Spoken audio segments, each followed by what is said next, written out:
Bienvenue à tous qui êtes en présentiel ou présents par le web. Nous sommes rassemblés au nom du Père et du Fils et du Saint-Esprit. Amen. Que Dieu notre Père et Jésus-Christ notre Seigneur nous donnent la grâce et la paix. Elle est sûre, ta parole qui change nos cœurs. Comme à chaque célébration, Dieu nous invite et nous accueille en sa maison. Il nous donne rendez-vous. Et nous sommes venus prendre place à sa table où il nous partage sa parole et son pain. Faisons silence en nous-mêmes pour être attentifs à sa voix. Laissons-nous toucher par sa parole à l'intime de notre cœur. Et implorons sa miséricorde. Je confesse à Dieu Tout-Puissant, je reconnais devant mes frères et sœurs que j'ai péché en pensée, en parole, par action et par omission. Oui, j'ai vraiment péché. C'est pourquoi je supplie la Vierge Marie, les anges et tous les saints, et vous aussi, mes frères et sœurs, de prier pour moi le Seigneur notre Dieu. Que Dieu tout-aimant nous fasse miséricorde, qu'il nous pardonne nos péchés et nous conduise à la vie éternelle. Amen. Prions. J'ai pris, comme c'est la fête non seulement un saint, mais de plusieurs saints, les premiers saints japonais, j'ai pris la prière qui leur est adressée. Seigneur Dieu, force de tous les saints, tu as appelé les saints martyrs Paul, Miki et ses compagnons à entrer dans la vie en passant par la croix. Accorde-nous, à leur intercession, la force de garder jusqu'à la mort la foi que nous proclamons. Te le demandons par Jésus-Christ, ton Fils, notre Seigneur, qui vit et règne avec toi dans l'unité du Saint-Esprit, maintenant et pour les siècles des siècles. Amen. Écoutons la parole de Dieu.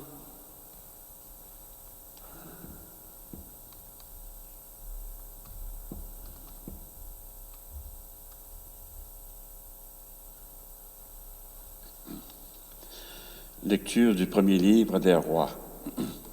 En ce jour-là, lors de la consécration du temple, Salomon se plaça devant l'autel du Seigneur en face de toute l'assemblée d'Israël. Il étendit les mains vers le ciel et fit cette prière.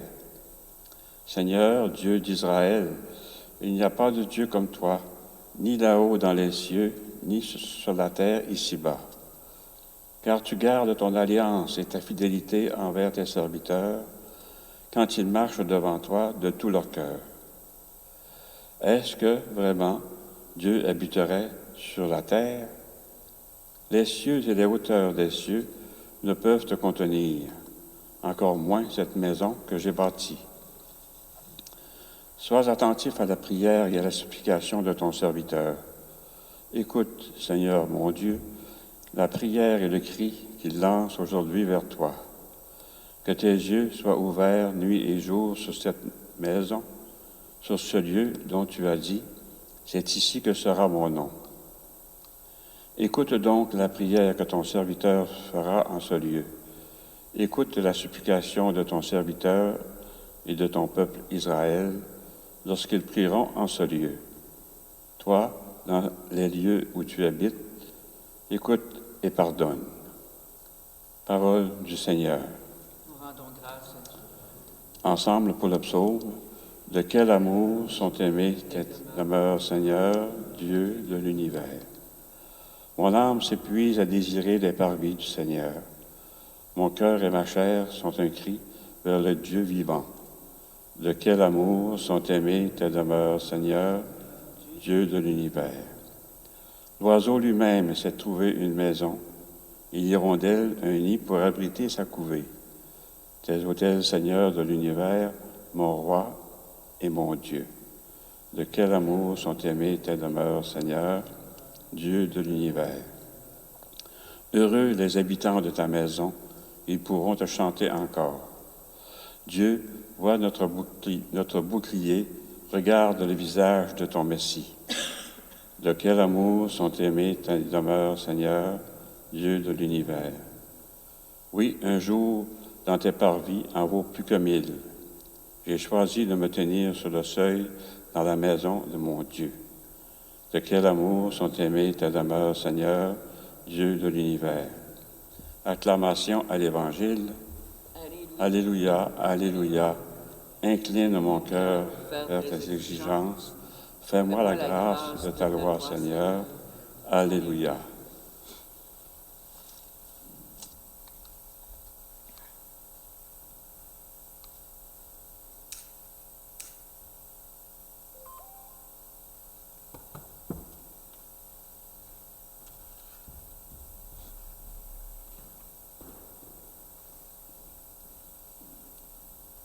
Évangile de Jésus-Christ selon saint Marc.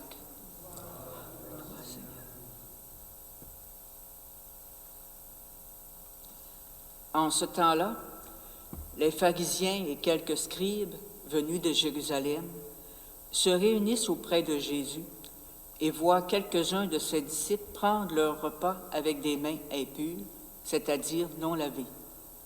Les pharisiens, en effet, comme tous les Juifs, se lavent toujours soigneusement les mains avant de manger, par attachement à la tradition des anciens. Et au retour du marché, ils ne mangent pas avant de s'être aspergés d'eau, et ils sont attachés encore par tradition à beaucoup d'autres pratiques, lavage de coupes, de carafes et de plats. Alors les pharisiens et les scribes demandèrent à Jésus, « Pourquoi tes disciples ne suivent-ils pas la tradition des anciens? Ils prennent leur repas avec des mains impures. » Jésus leur répondit, « Isaïe a bien prophétisé à votre sujet, hypocrite, ainsi qu'il est écrit. Ce peuple m'honore des lèvres, mais son cœur est loin de moi. C'est en vain qu'ils me rendent un culte. Les doctrines qu'ils enseignent ne sont que des préceptes humains. Vous aussi, vous laissez de côté le commandement de Dieu pour vous attacher à la tradition des hommes. » Il leur disait encore, « Vous rejetez bel et bien le commandement de Dieu pour établir votre tradition. En effet, Moïse a dit, « Honore ton père et ta mère. » Et encore, « Celui qui maudit son père ou sa mère sera mis à mort. » Mais vous, vous dites, « Supposons qu'un homme déclare à son père ou à sa mère, « Les ressources qui m'auraient permis de t'aider sont corban, c'est-à-dire dons réservés à Dieu. » Alors vous ne l'autorisez plus à faire quoi que ce soit pour son père ou sa mère. Vous annulez ainsi la parole de Dieu par la tradition que vous transmettez. Et vous faites beaucoup de choses du même genre. Acclamons cette parole de Dieu.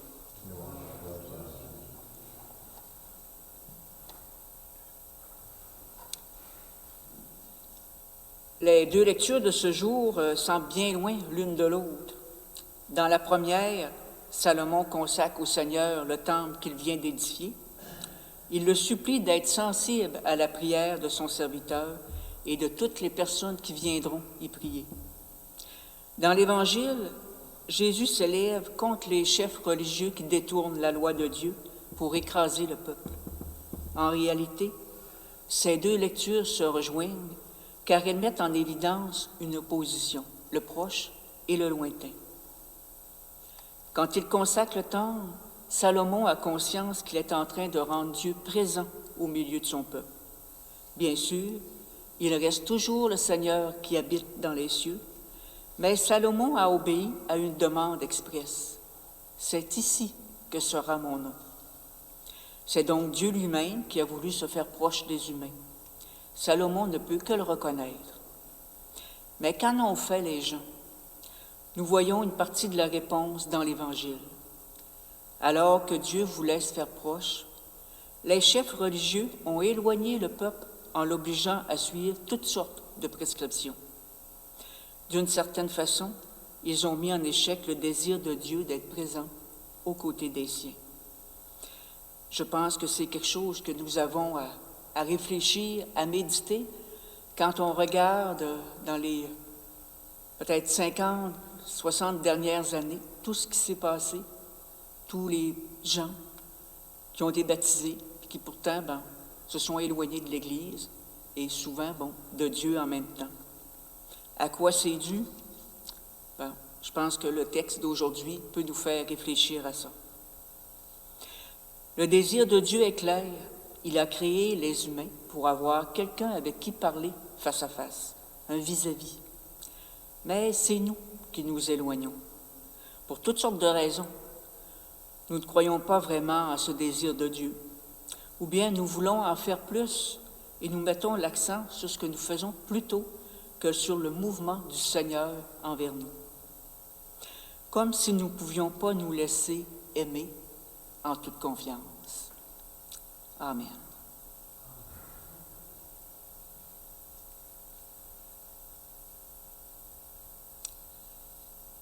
Je vous invite à vous lever pour une profession de foi. Après chaque question, vous répondrez « oui » si telle est votre foi. Croyez-vous en Dieu le Père, qui ne nous juge pas sous notre obéissance ou notre soumission à la loi, mais selon l'amour que nous témoignons à chaque jour? Oui.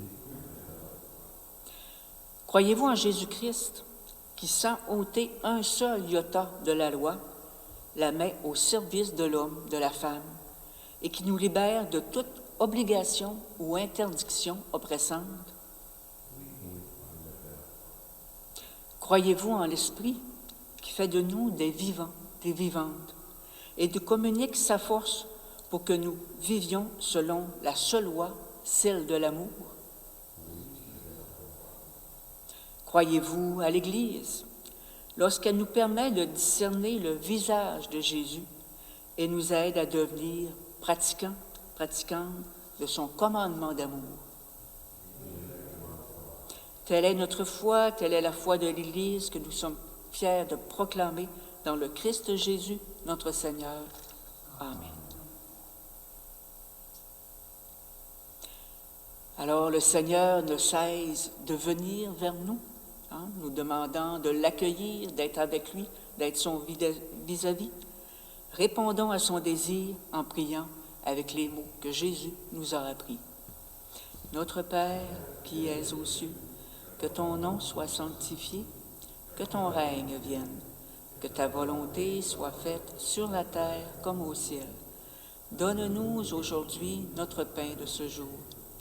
Pardonne-nous nos offenses, comme nous pardonnons aussi à ceux et celles qui nous ont offensés. Et ne nous laisse pas entrer en tentation, mais libère-nous du mal. Amen.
Voici le Christ qui donne sa vie pour que nous soyons proches de Dieu. C'est l'agneau de Dieu qui enlève le péché du monde.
Prions.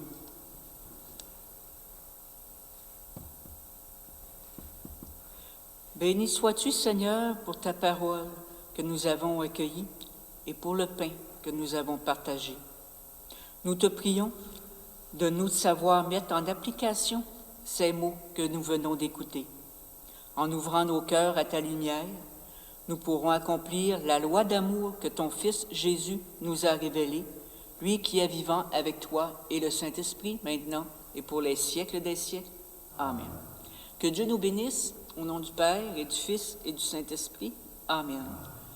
Que nous accompagne chaque jour le Dieu qui a besoin de nous pour porter son message d'amour aux autres. Allons dans la paix du Christ, nous rendons grâce à Dieu. Alors, merci. Bon retour chez vous. Bonne journée à toutes les personnes qui nous auront suivis sur le web.